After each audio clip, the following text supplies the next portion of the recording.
And so even more time has passed, and within this time Demizadrithan was evolving even further, and she ended up being transferred from the Oblivion into the Skyrim.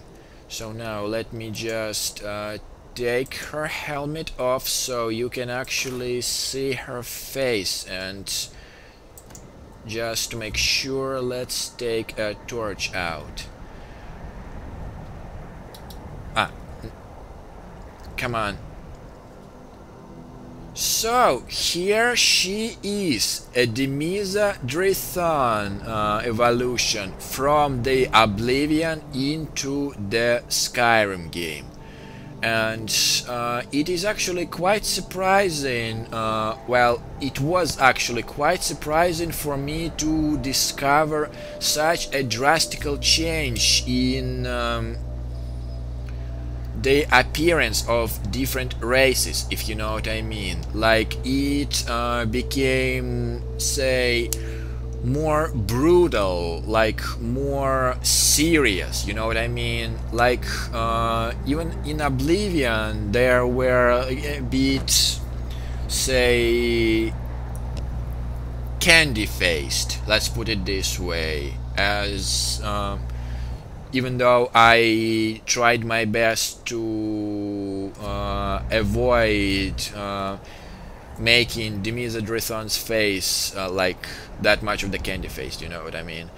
And that's probably the closest interpretation of her appearance, like how I would imagine her being a night elf in the cruel world of Skyrim. And I'm not sure, guys, if you can see, but there are some battle scars on her cheeks and everything.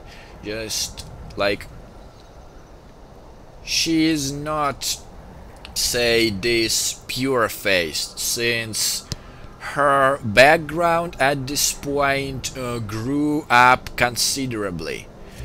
And guys, once again, Demizadrithan, the one that you see right here, is my one and the only character created through the entire Skyrim playthrough, which is about 60 hours. Like, at some point I simply dropped Skyrim because their poor implementation, poor Bethesda's implementation into the story. Like, they simply cannot create nice stories. Their strength is beautiful worlds, but simply not the stories you can possibly enjoy and which would be memorable. And now, guys, when you saw the Demizadrithan, some of you guys might be taking a note that Demizadrithan was actually, say, not just running, sprinting for quite a long time. So you guys must be considering that I am like some kind of the top level dark elf and la la la la, you know. It's simply not like that. And skills, there is the answer for your question, guys. Starting from level 2, I invested all the points that I possibly had during the level up into the stamina. I did not invest a single point into the health or mana. And here you guys can see that she started to lean even further into the thievery side of her being a Nightblade. Like, speech, it just came up eventually. There is nothing honestly I could do about this, but that's where basically the closest of the traits that I possibly could get for her, like upped her sneak, pickpocketing, a bit of the light armor is not so good, since I'm simply trying to avoid of being hit, since I am more into the archery, as you can see. So that is the reason my light armor was not growing so fast, if you know what I mean. And of course, as a backup plan, I had a bit into the one-handed weapon, but well, as you can see, I'm using one-handed only as the last resort, is if I am basically just backed up in a corner and so on.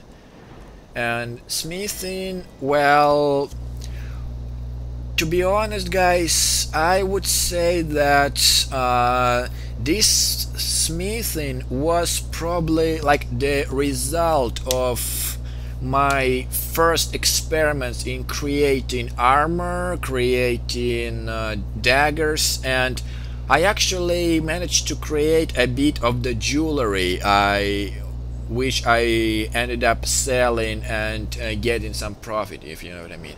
And a bit of the enchanting, like for basically the same reason.